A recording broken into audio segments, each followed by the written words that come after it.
DQ multiple languages లో successful సినిమాలు, లెక్కలేనన్ని అవార్డులు. మీకు ఇదంతా ఎలా సాధ్యం? స్టోరీస్. ఇక్కడ కథల వల్లే అదంతా. మన వాళ్ళ దగ్గర పంచుకోవడానికి, వినటానికి అన్ని కథలున్నాయి. అలా నేను విన్న కథలే నాకు ఇన్ని అవార్డులని, విజయాలను తెచ్చిపెట్టాయి. ఇలా ఎన్నో ఎమోషన్స్, సంతోషం, ఇన్స్పిరేషన్ కలిసిన మనసుకు నచ్చే కథలు మన భాషలో పుష్కలంగా ఉన్నాయి. మన తెలుగువారి మనసుకు నచ్చే కథలు ఎక్కడ వినాలా అని ఆలోచిస్తున్నారా? అందుకే I'm presenting you Kuku FM app. ఇందులో లవ్, క్రైమ్, హిస్టరీ అని 15+ జోనర్స్. మీరు అడగకపోయినా మీ మనసుకు నచ్చే 10,000+ కథలు తెలుగులోనే ఉన్నాయి. కుకు FM, మనసుకు నచ్చింది వినండి. Download the app now. మాకు కొన్ని ఫన్నీ క్వశ్చన్స్ అడుగుదాము. ఇప్పుడు మనం చేసిన అన్ని షార్ట్ ఫిల్మ్స్, స్టార్టింగ్లో చేసిన షార్ట్ ఫిల్మ్స్లో ఎవరు యాక్టింగ్ బెస్ట్? రాజశేఖర్, అద్వితి, మీ అత్త అంటే మా అమ్మ, మా mummy, vanilla. Short films, comedy short film చేసిందంటే మన ఫ్యామిలీ మెంబర్స్లో ఎక్కువ చేసిందంటే మన నలుగురమే ఉన్నదే కామెడీ షార్ట్ ఫిల్మ్స్ చేసాం కదా. సో ఎవరికి బెస్ట్ పర్ఫార్మెన్స్ అవార్డు ఇస్తావు అందులో? వినీలా మంచి పర్ఫార్మ్ చేసిందంట. అంటే అప్పుడు ఉన్న వినీలా ఏజ్కి అవన్నీ అర్థం చేసుకొని అంత యాక్టివ్గా చేయడము నిజంగా గ్రేట్. వినీలాకి నీ ర్యాంకింగ్ ఇస్తున్నావు అనమాట యాక్టింగ్లో. ఓకే, ఎందుకంటే మరి ఆ వినీలా ఏజ్కి అది అర్థం చేసుకొని, ఆ డైలాగ్స్ గుర్తుపెట్టుకొని ఓపిక్గా దాన్ని చెప్పేటట్టు ఉండాలి కదా. సో స్టార్టింగ్లో విస్సు కూడా వచ్చి మనకు కొన్ని వీడియోస్, షార్ట్ ఫిలిమ్స్కి హెల్ప్ చేశాడనమాట. సో తనకు కూడా థ్యాంక్స్. అంటే బయట వాళ్ళతోటి అప్పుడు ట్రై చేశాను అనమాట షార్ట్ ఫిల్మ్స్ చేయడానికి. కొంతమందితోనే చేశాను. బట్ మేము ఎవరితో అయితే చేస్తామో వాళ్ళు మాకు నిజంగా ఫ్యామిలీ ఫ్రెండ్స్ అయిపోయారు అనమాట. ఈవెన్ ఫోటోగ్రాఫర్ కూడా అభివర్ష్ మా ఫంక్షన్ ప్రతిదానికి తనే ఫోటోగ్రఫీ. ఇప్పటికీ ఏ ఫంక్షన్ అయినా తనే ఫోటోగ్రఫీ, ఏదైనా ఫోటో షూట్ మాకు కావాలి అన్నా తనే పిలిపించుకుంటాము.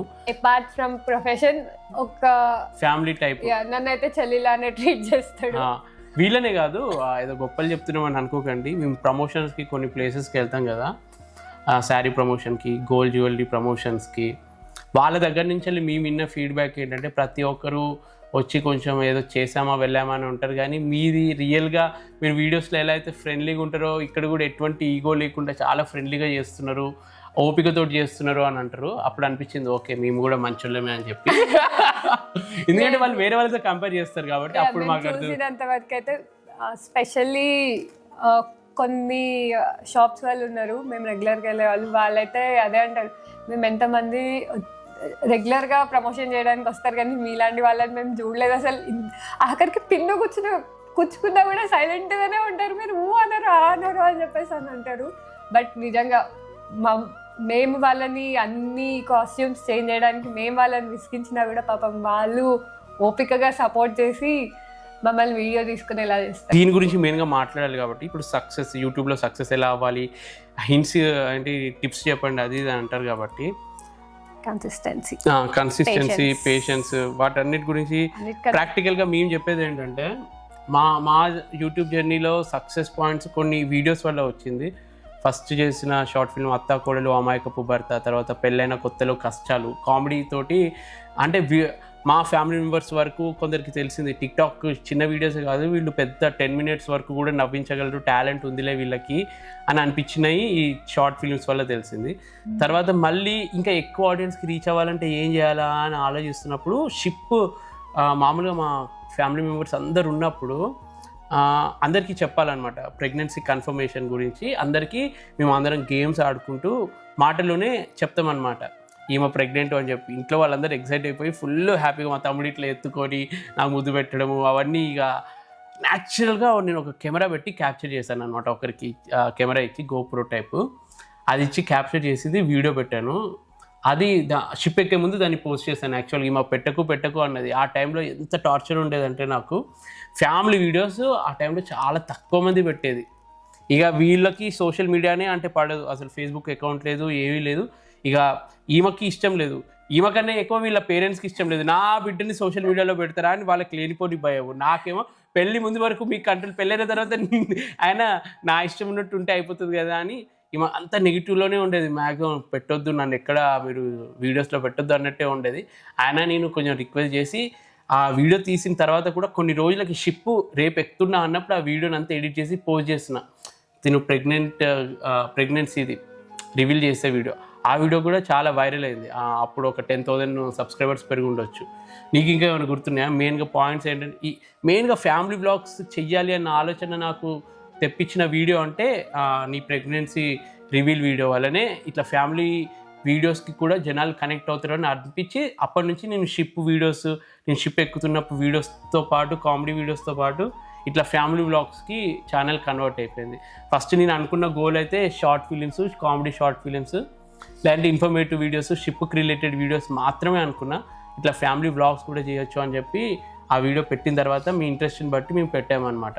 సో తర్వాత నీవు ఓన్గా అప్పటికి స్టార్ట్ చేసావా వ్లాగ్స్ చేయడం? అప్పటికి నేను షిప్లో ఉన్నాను, నువ్వు కూడా ఇట్లా ఏదైనా వీడియోస్ పెట్టమ్మా అని చెప్పినా కానీ పెట్టలేదన్నమాట. యాక్చువల్గా అన్నంత ఈజీ కాదు ఒక్కదాని నుండి పాపని మేనేజ్ చేయడము. దాన్ని ఏమంటారు, అందరు పేరెంట్స్ ఇద్దరు మదర్ అండ్ ఫాదర్ ఉండి ఈవెన్ సింగిల్ కిడ్ అయినా మెయింటైన్ చేయడం డిఫరెంట్ ఉంటుంది. అండ్ ఫాదర్ ఒక్క దగ్గర వర్క్ చేస్తూ మదర్ ఒక్క దగ్గర ఉంటూ అండ్ కిడ్ని హ్యాండిల్ చేయడం, ఈవెన్ జాబ్ చేయకపోయినా అది టోటల్లీ చాలా డిఫరెంట్ ఉంటుంది. అనుకున్నంత ఈజీ అయితే అస్సలు కాదు. ఈవెన్ 1 వీక్ ఒకసారో 10 డేస్కి ఒకసారో వచ్చి ఫాదర్ కనిపించి వెళ్ళి అది different. And complete 6 months to 1 year అక్కడ వర్క్ చేసుకుంటూ ఇక్కడ మేము ఉండి ఒక్కొక్కసారి నెట్వర్క్ కూడా కనెక్ట్ అవ్వదు. సో అట్లాంటి టైంలో మా టెన్షన్ ఎట్లుంటుంది అంటే లైవ్లో ఎక్స్పీరియన్స్ చేసిన వాళ్ళకి తెలుస్తుంది. ఆల్మోస్ట్ లాస్ట్ ఇయర్ 2023లో ఒక 20 days 1 week అనుకుంటా అసలు నెట్వర్క్ కనెక్టివిటీ లేదు. అసలు ఎక్కడున్నారు, ఏమయ్యారు, కాల్ చేస్తే కనెక్ట్ అవ్వదు, వాట్సాప్ మెసేజ్ పెడితే పోదు. షిప్లో ఉన్నప్పుడు కంపెనీకి కాల్ చేసి కనుక్కోవడం ఏమైంది, ఏంది సిచ్యువేషన్, అసలు షిప్ నుంచి ఇన్ఫర్మేషన్ లేదు, పర్సన్ ఇన్ఫర్మేషన్ లేదు, ఏం లేదు అని అనేసి అంటే అప్పుడు కంపెనీ వాళ్ళు షిప్ బ్లాక్ హోల్ రీజన్లో ఉంది, అక్కడ నెట్వర్క్ ఉండదు, ఎవ్రీథింగ్ ఈజ్ ఫైన్ అని చెప్తే అప్పుడు ఊపిరి పీల్చుకున్నా. అప్పటికి కూడా లోపల టెన్షన్ పోలేదు.